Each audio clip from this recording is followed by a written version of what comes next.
Olá, olá, olá. É Lendas para Sempre. Hoje em Barueri, muito perto de São Paulo, vamos conversar com uma lenda do esporte. E como todas as pessoas, teve altos, baixos, sofreu, teve dúvida, mas com a fé no dia de amanhã, superou todas as adversidades e está aqui no Lendas. Roda a vinheta!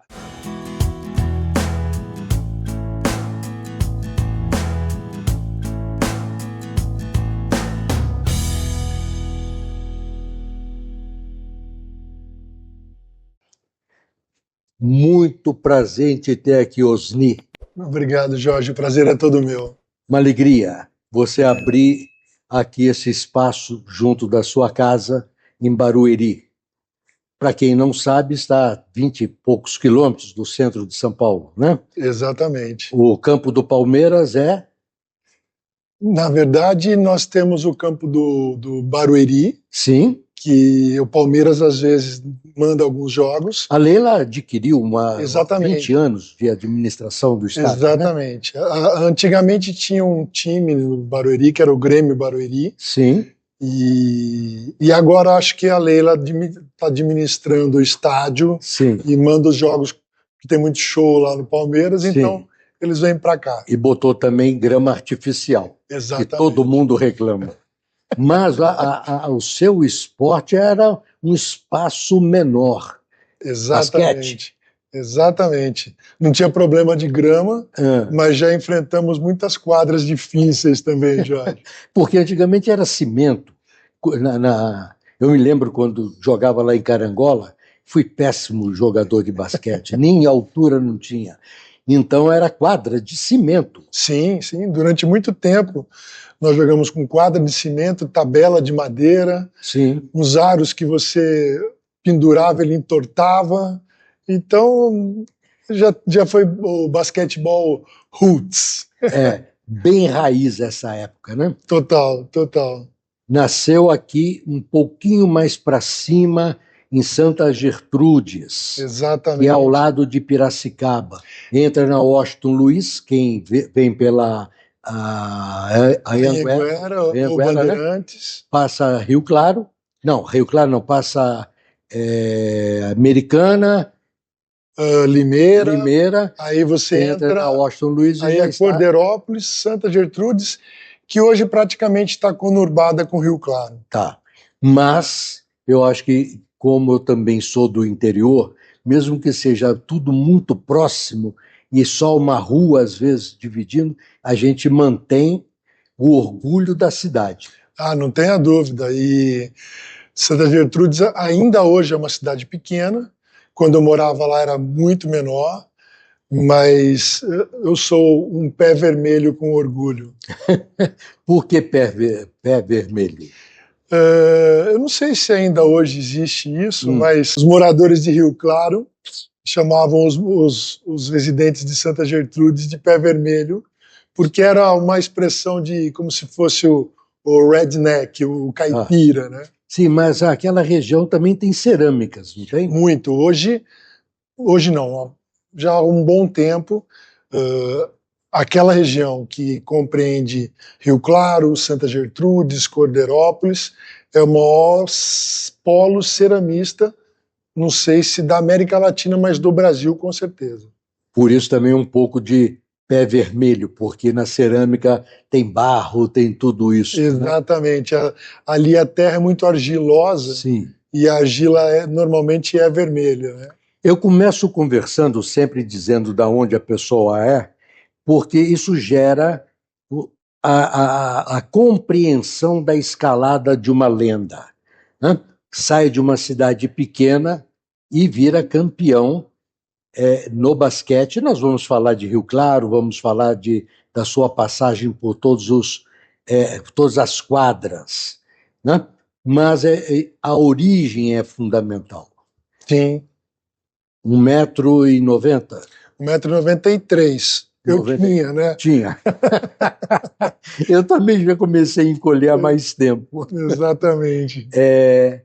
Como é que era Eu ia falar grupo escolar, mas não, era grupo ainda? Chamava o ensino fundamental, que hoje é primário, mudou muito, né? Mudou muito. Já era alto.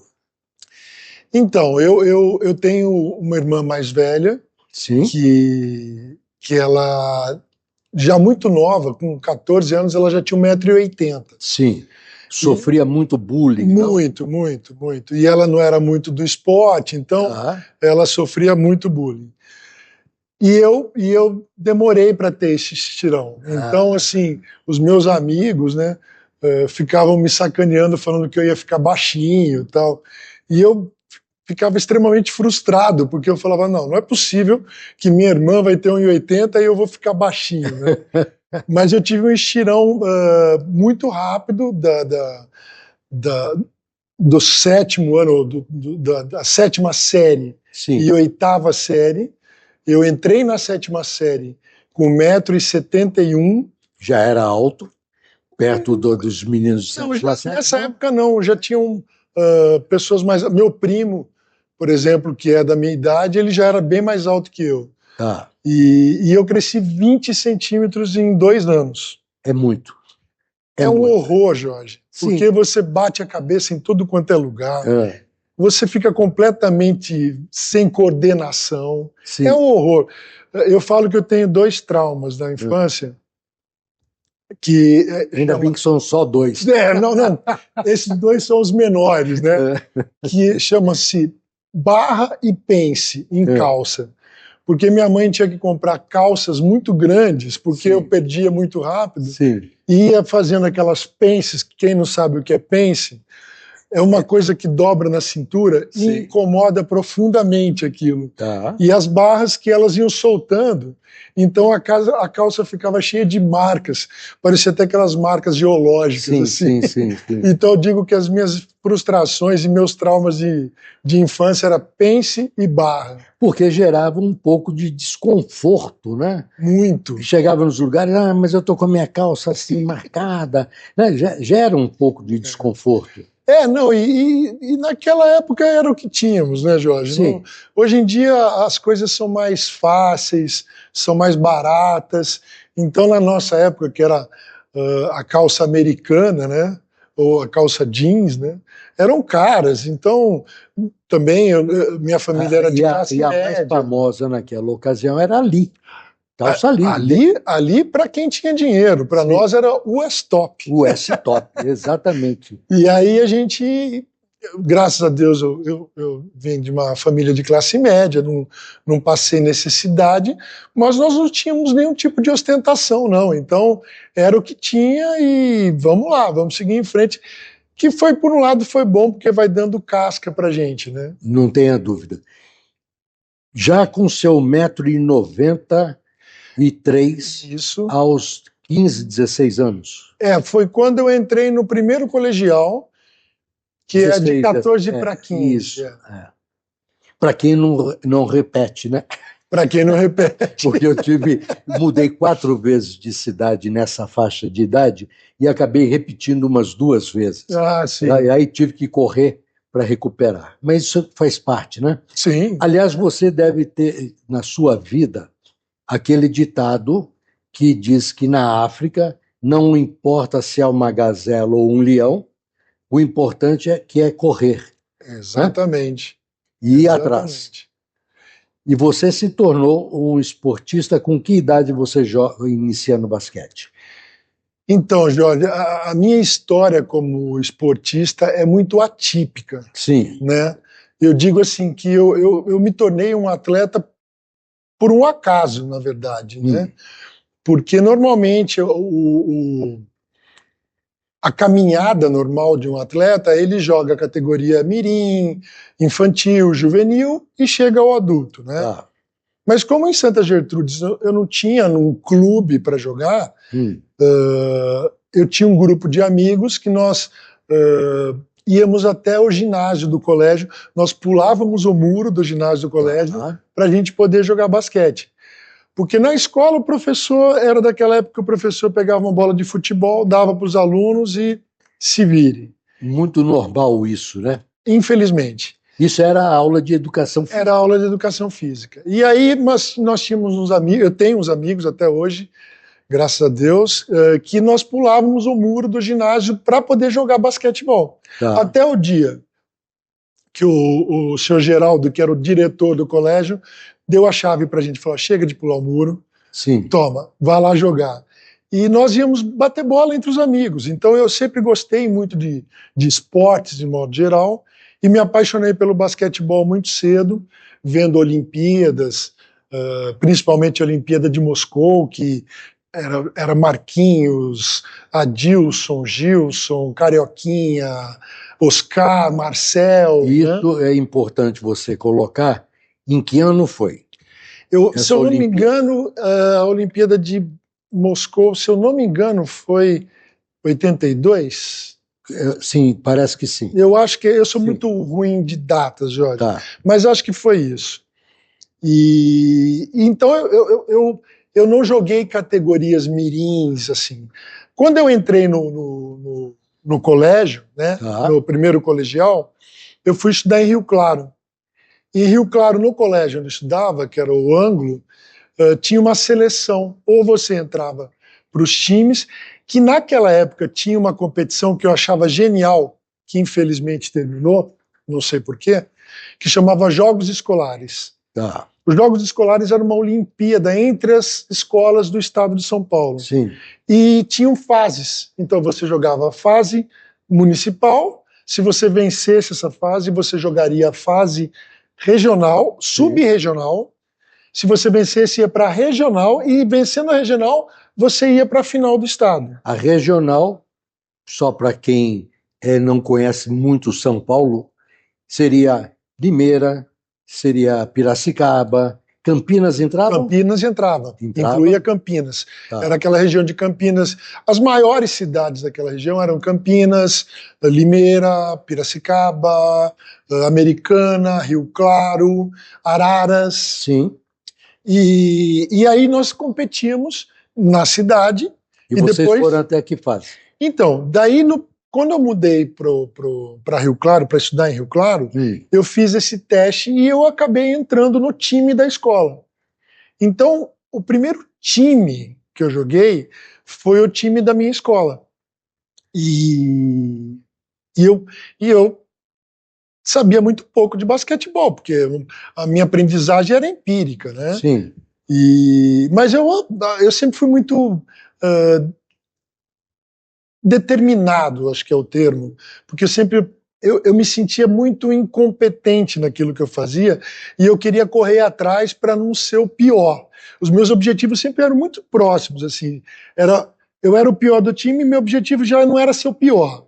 Depois era ser o melhor reserva. Depois era ser titular. Depois era ser o melhor titular. Sim. Não consegui sempre, mas eu sempre galguei isso. E você não deve ficar preocupado, porque tem um livro na área da administração chamado Todo Mundo é Incompetente, inclusive você. É o título. Boa. E aí o autor lança, depois de 2 anos, um outro livro, A Competência ao Alcance de Todos. Porque a gente, às vezes, se torna incompetente dentro da própria atividade. Então, por exemplo, o gerente do Banco de Rio Claro, se for promovido para o mesmo tipo da organização em que ele trabalha, para São Paulo, na Paulista, pode ser que ele tenha atingido o nível de incompetência, porque ele atingiu o nível da maturidade profissional dele, que era lá para uma cidade menor. Sim, sim. E a hora que vai para o grande, treme, entendeu? Amarela. Eu sei exatamente o que é isso. Então, todo mundo é incompetente. Mas eu tenho uma resiliência e que é me isso trouxe... que você falou. Vai buscando superar. Exatamente. E aí no primeiro ano de colégio eu pouco jogava, porque havia uma hierarquia de idade ali nessa estrutura. No segundo ano, que foi infelizmente o último ano de jogos escolares, que eram jogos patrocinados pelo Estado, mas daí foi cortado essa competição, aí eu era titular e eu era o capitão do time. Sim. E nós chegamos até a fase estadual. nós ficamos em terceiro lugar do estado de São Paulo. Medalha de bronze. Medalha de bronze no peito. Primeira medalha. Primeira medalha do basquetebol. Sim. E aí bom, enfim, depois no ano seguinte, no terceiro colegial, não tinha mais nenhuma competição desses jogos já escolares. Perto dos 17. Perto dos, entre 16 e 17 anos. E aí, Santa Gertrudes participava dos jogos regionais, que você já deve ter ouvido, sim, com certeza. Sim. E Santa Gertrudes montou um time de voleibol. E pela altura? Pela altura, eu sempre gostei muito de esportes e tal, e eu fui convocado para jogar no time de Santa Gertrudes, um time de voleibol. E qual era a sua intimidade? Com o voleibol? Sim. Não vou dizer que eu tinha muita intimidade, não, mas eu tinha algumas vantagens, que para a época eu era alto, hoje eu seria levantador, e eu saltava relativamente bem. Então eu atacava bem. Mas passar era horrível, assim, os meus companheiros quase me colocavam na arquibancada para receber o saque, mas eu bloqueava e atacava bem. E acabei evoluindo, como eu falei para você, eu sempre fui muito resiliente, então eu treinava bastante e acabei para aquele nível até jogando bem. Quando eu entrei na faculdade, o meu primeiro professor de basquetebol da faculdade, que era o Cacau, que é uma pessoa que eu sou extremamente grato, infelizmente não está mais entre nós, José Carlos Moreno, uma pessoa que para mim foi fundamental na minha vida, ele era professor de educação física da faculdade, da Unimep, que foi a minha primeira faculdade. E ele perguntou se eu estava jogando basquetebol porque ele estava assumindo o time de Americana, o time do Rio Branco de Americana. E eu, como eu amava basquetebol, eu disse que sim. Só que fazia no mínimo uns 6, 7 meses que eu não via uma bola de basquetebol. Mas não desaprende. Perde um pouco. Jorge, eu não sei, na verdade, nem se eu sabia. Porque é tanto tempo. Mas eu fiquei tão desesperado que eu falei, como que eu fiz isso, né? Como que eu menti para ele? E eu arrumei uma bola antiga que eu tinha em casa e passei uma semana treinando basquetebol sozinho numa quadra de cimento com uma tabela de madeira, que o meu objetivo era não passar vergonha. Eu não queria passar vergonha. E fiquei essa semana treinando. Como eu estava jogando voleibol, então eu estava saltando bem, e eu fui fazer um teste. Ele me convidou para fazer um teste. E por incrível que pareça, eu passei nesse teste, né? Americano era um time da segunda divisão, então não era um time tão forte. E eu acabei entrando no time de Americana, que foi uma experiência incrível. Porque lá eu tinha um diretor, que era um diretor e jogador, que era o Mauro Bose, que nos primeiros treinos que eu fiz lá, ele falou assim, você precisa mudar seu arremesso. Aí eu falei, arremessei sempre assim. E ele falou assim, depois da 10ª vez que ele me falou que eu precisava mudar meu arremesso, ele falou, ou você muda, ou você não vai jogar basquetebol. E aí eu falei para ele, então me ensina. Qual era a diferença? Era total, a biomecânica era totalmente diferente. E aí ele teve a paciência de me ensinar como que era o arremesso, e eu ficava todo dia, eu chegava 1 hora antes no ginásio, e ficava 1 hora antes do treino arremessando, para tentar mudar a minha técnica. E mudei. E você estava ao lado da cidade com maior influência, que compete e competia com Franca, que era Rio Claro. Então, nessa época, Rio Claro ainda não tinha a expressão que tem hoje, né? Ou que teve nessa época que nós jogávamos lá. Mas já era um time forte, porque Rio Claro já era da primeira divisão, já era um time que jogava, naquela época chamava de especial, né? Sim. E quando é que você entra para o Rio Claro? Então, na faculdade, eu tinha um amigo, que é meu amigo de coração também até hoje, que é o Zanon, que o Zanon ele jogava... No Guarani? Não Zenon. Ah, o Zanon. Zanon. Tá. Zanon que foi jogador. Ele foi Zenon jogador, futebol, inclusive. tá. O Zanon foi, inclusive, jogador da seleção brasileira, Tá. foi técnico da seleção brasileira feminina. Sim. O Zanon é um cara fantástico também. E o Zanon fazia faculdade comigo. E ele tinha uma escolinha de basquetebol em Rio Claro.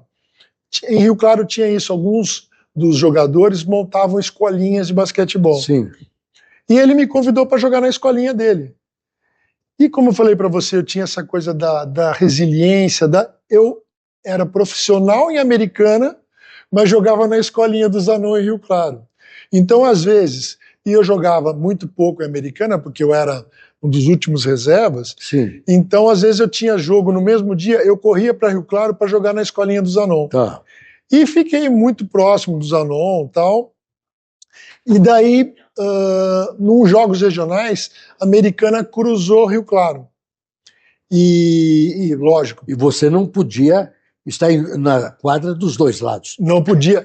E eu não estaria na de Rio Claro, porque eu estaria na escolinha de Rio Claro. O time profissional de Rio Claro era um dos melhores do Brasil.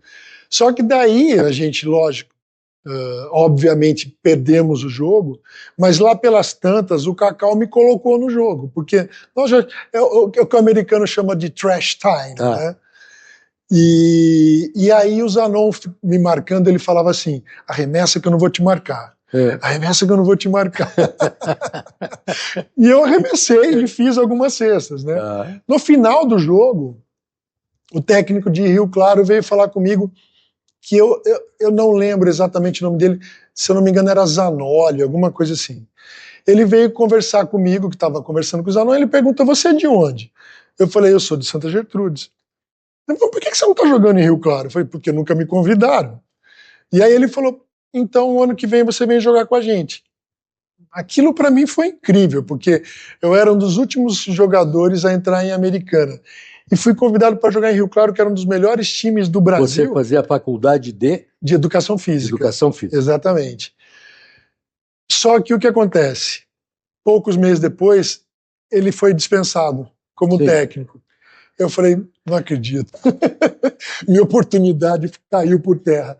Mas eu terminou o ano, a gente terminou a faculdade e o time de Americana também se desfez. E eu fiquei sem time. Mas eu era sócio do Clube de Campo de Rio Claro, e até hoje tem os rachões lá, né? E naquela época o presidente do clube, que era o Jodati, também uma pessoa que foi muito importante para mim, ele jogava esse rachão, ele e o Narciso, que era um grande amigo, saudoso Narciso. E eu fazia o rachão com o pessoal, e só que no meu time eu não era tão bom, mas no rachão eu era um dos melhores, né? E o senhor Jodati perguntou, falou, você joga basquete? Eu falei, jogo. Ele, onde? Eu falei, em Americana. Ele falou, você não quer vir para cá? Eu falei, graças a Deus. Abriu a porta. Abriu a porta novamente. E eu acabei indo para Rio Claro. Isso em 86.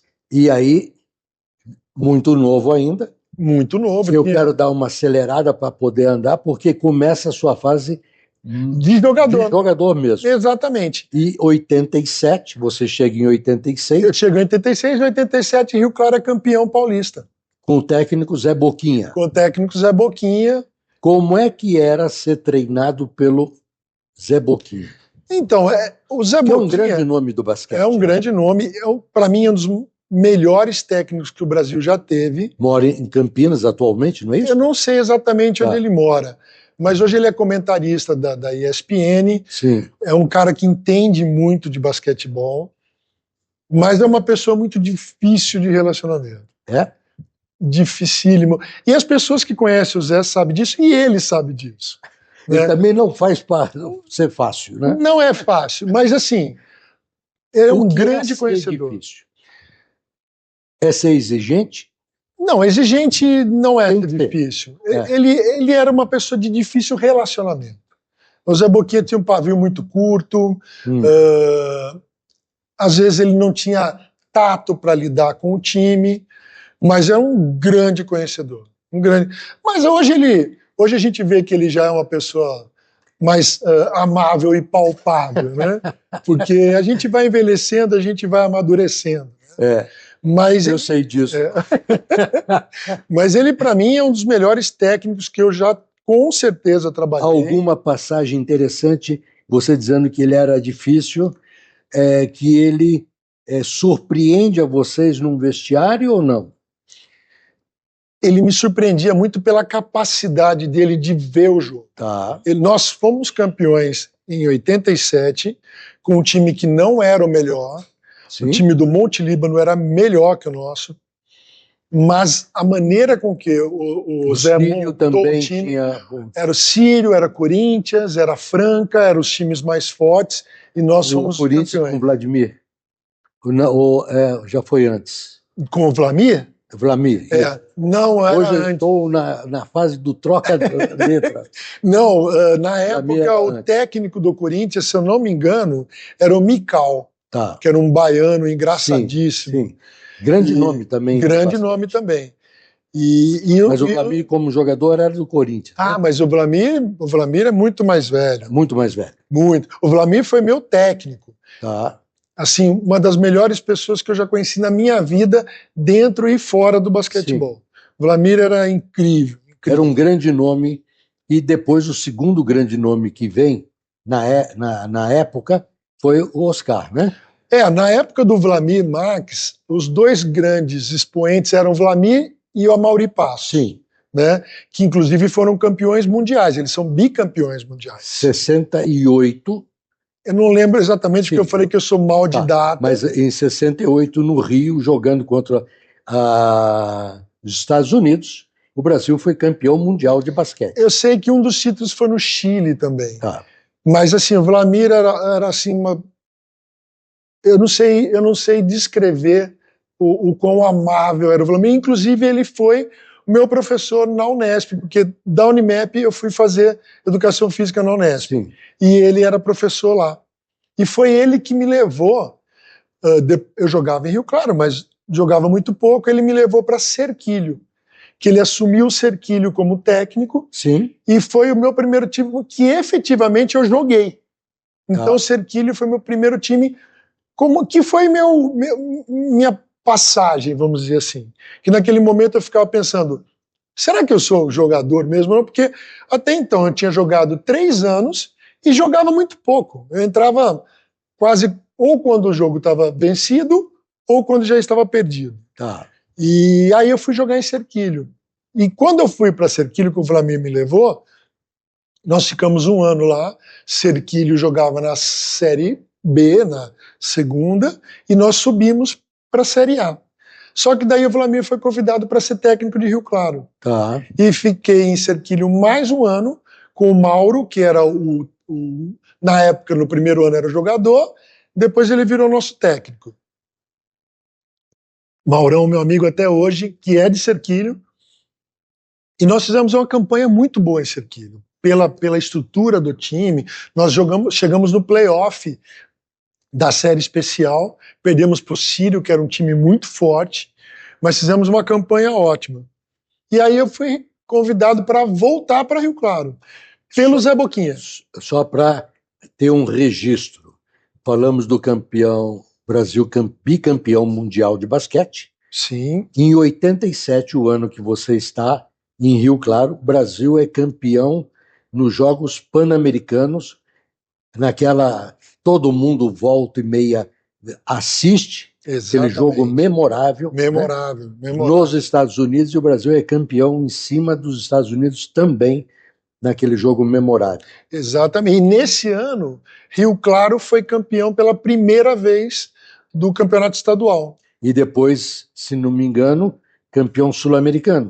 Mais tarde. Eu não estava nesse time. Já estava em Cerquilho. Eu estava em Cerquilho, exatamente. Quando eu voltei para Rio Claro... só para ir colocando fatos da época, sem dúvida, para ficar esclarecedor. Que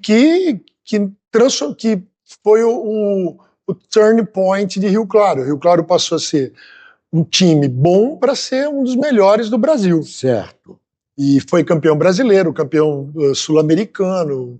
Então, realmente... 4 vezes paulista na década de 90. Exatamente. Até 95? Exatamente. Foram 4 títulos até 95 ou 5? Eu não sei exatamente, sim, mas foi, mais ou menos foi consecutivamente campeão por várias vezes. E eu voltei a Rio Claro em 1990. Então eu fiquei 2 anos em Serquilho e voltei para Rio Claro, a convite do Zé Boquinha. Tá. Só que o Zé Boquinha, ele montou o time, mas depois, por algum motivo, ele não se acertou com o Rio Claro. Tá. E aí assumiu o Wilson Renzi, que tinha sido um jogador comigo, que eu tinha jogado com ele, e depois ele assumiu como técnico. Tá. Nesse período todo que você fez de basquete, você encerra a carreira quando? Bom, porque 92 já tinha feito seus 30. Não. Eu sou de 67. 22, né? 25 anos por aí. Então, depois, assim, aí eu joguei mais 1 ano em Rio Claro e fui para Santa Catarina. O auge da minha carreira como atleta foi em Santa Catarina. Sim. Joguei em Joinville por 4, 5 anos, depois Blumenau. Tá. E em Joinville, eu fui eleito por 3 vezes como o melhor jogador do estado de Santa Catarina, né? Nós somos... Já mais com maior maturidade. Com maior maturidade, com maior competência, vamos dizer Ou assim. seja, você rompeu aquilo que falamos da incompetência.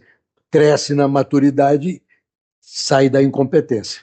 Sim, à custa de muito suor, muito trabalho, claro. Mas fizemos também um trabalho muito interessante em Joinville, que eu fui levado para lá pelo Mané Bortolotti. Cidade muito gostosa. Maravilhosa. E o Mané Bortolotti, que é um ícone em Rio Claro, uma pessoa importantíssima para Rio Claro, uma pessoa que eu tenho no meu coração, que foi para mim muito importante também, me levou para Joinville. Eu e o Gibi, que era o meu amigo que jogava também em Rio muito Claro, conhecido. Muito conhecido, um ótimo jogador, engraçadíssimo.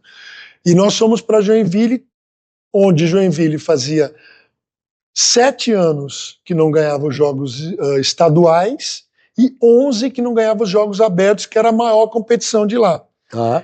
E já em seguida nós ganhamos as 2 competições e fomos levados para a Liga Nacional, que na época não era NBB, era Liga Nacional, e Joinville jogou pela primeira vez o Campeonato Brasileiro. Joinville e aquela região tem um prato saboroso, que é o marreco.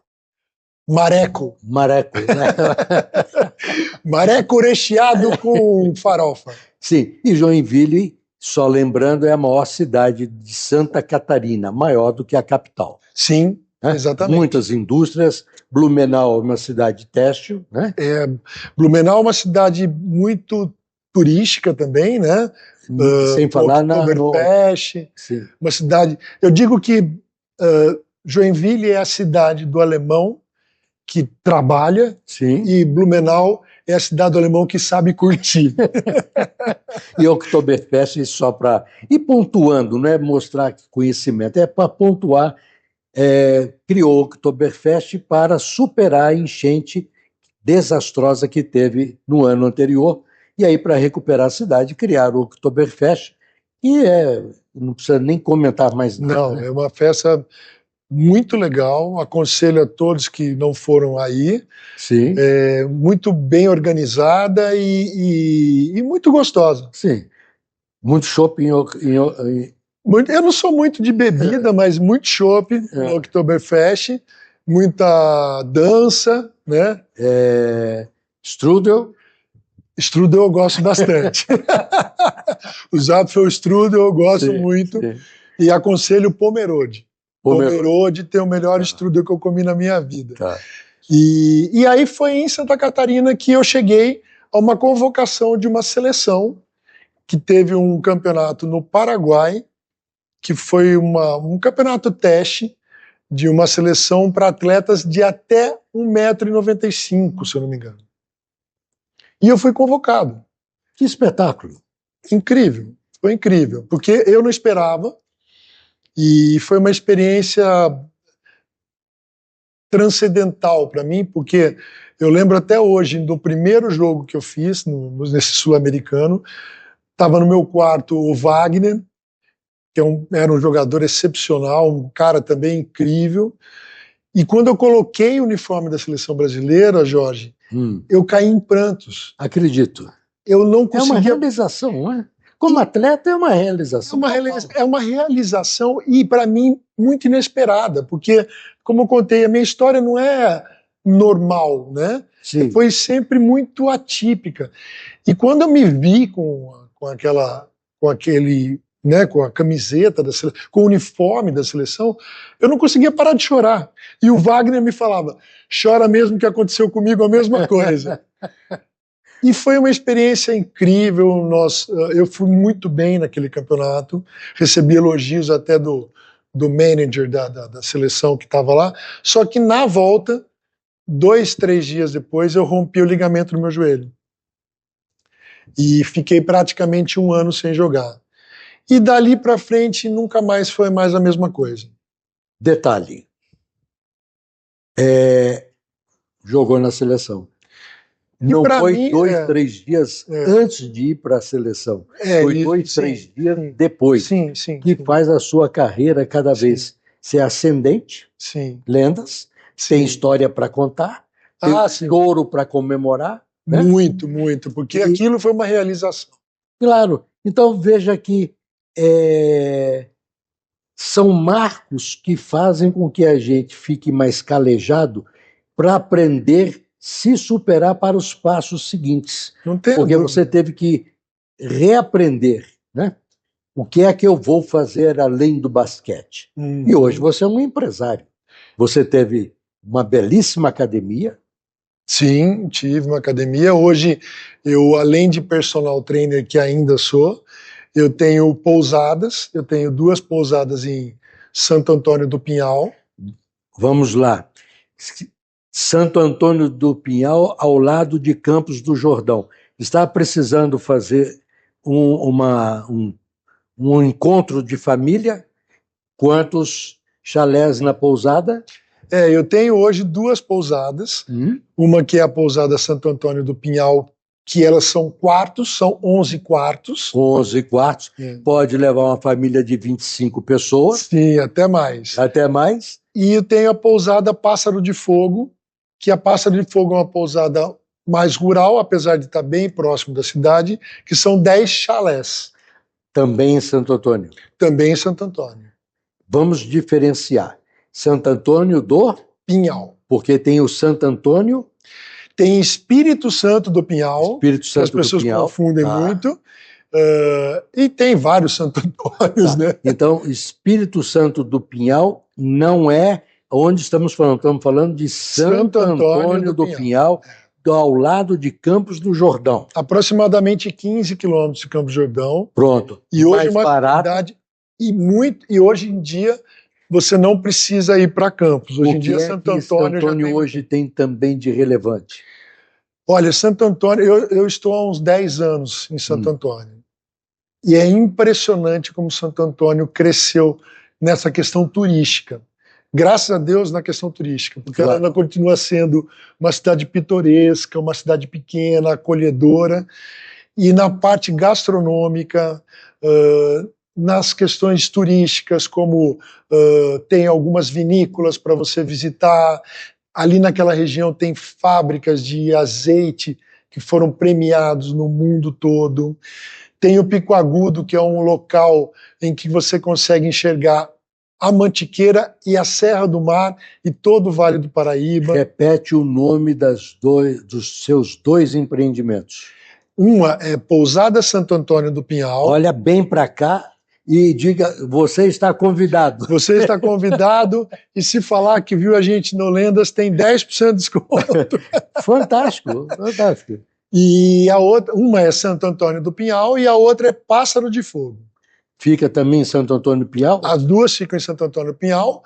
A Santo Antônio do Pinhal é uma pousada urbana, que fica próximo do centro, mas um lugar bem tranquilo. E a Pássaro de Fogo é uma pousada rural, que fica a apenas 1 quilômetro da cidade, com chalés, com hidromassagens, com lareira e tudo mais. Olha que espetáculo. do basquete a um empresário, um empreendedor? Que eu acho que me trouxe essa resiliência, veio do basquetebol, de Sim, correr atrás, batalhar, aprender. sim. E a gente está sempre aprendendo, né, Jorge? Porque às vezes o atleta, a gente vê muito na história, termina o seu ciclo e fica meio perdido, Sim, fica sem saber o que fazer. Você aproveitou a sua formação acadêmica, sim. aproveitou a sua experiência de superação para também mostrar a capacidade de empreender. Cada vez mais eu quero que vocês que estão nos vendo entendam por que Osni está aqui. Porque não é só ser um atleta, é ser um exemplo de superação, que eu disse que o Lendas é superar, e deixar mensagens positivas de crescimento. Eu acho que a mensagem que eu posso trazer para as pessoas que estejam nos ouvindo e vendo é que você pode nascer com um dom.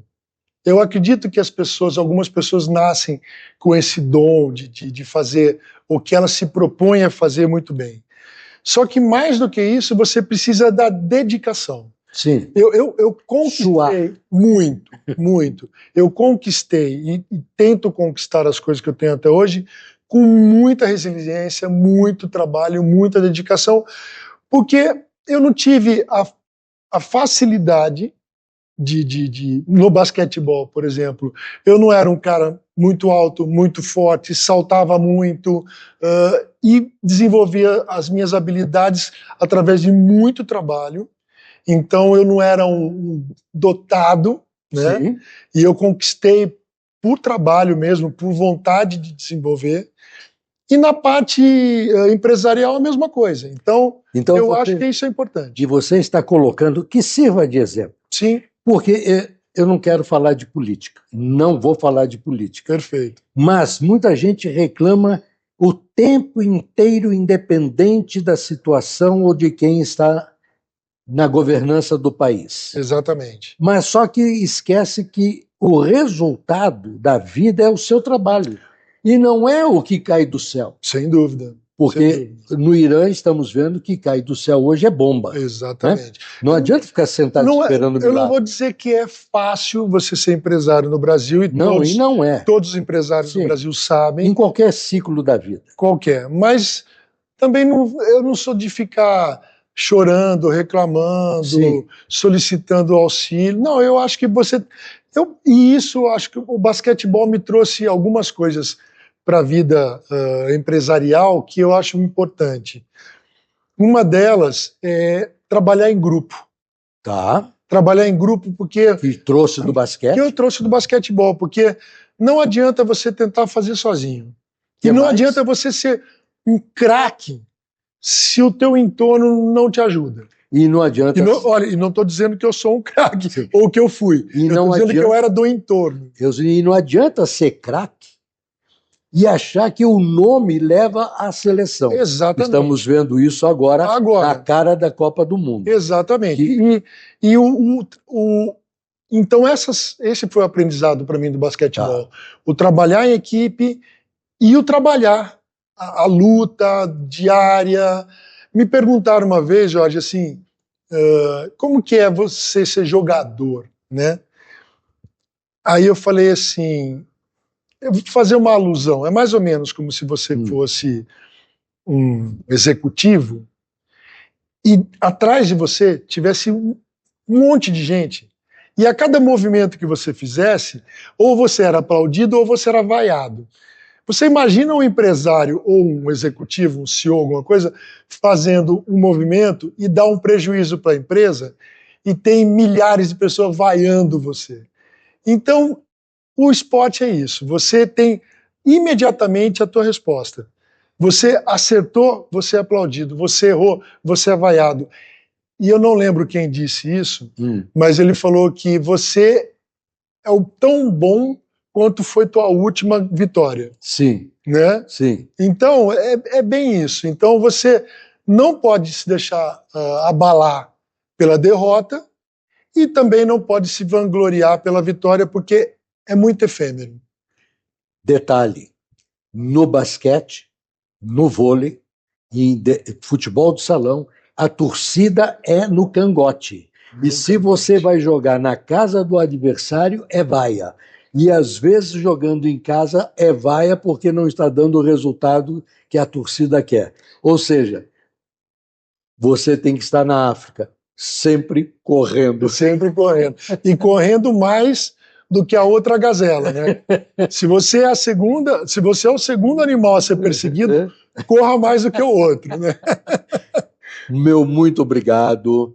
Quero te trazer às mãos este troféu singelo do Lendas, que é desde 2004. Você é o meu 51º entrevistado de novembro de 2024 a hoje, que estamos em março, né? E aqui tem, em reconhecimento à sua jornada heróica e inspiradora. Muito obrigado, Osni. Eu que agradeço, Jorge. Foi um prazer enorme estar contigo.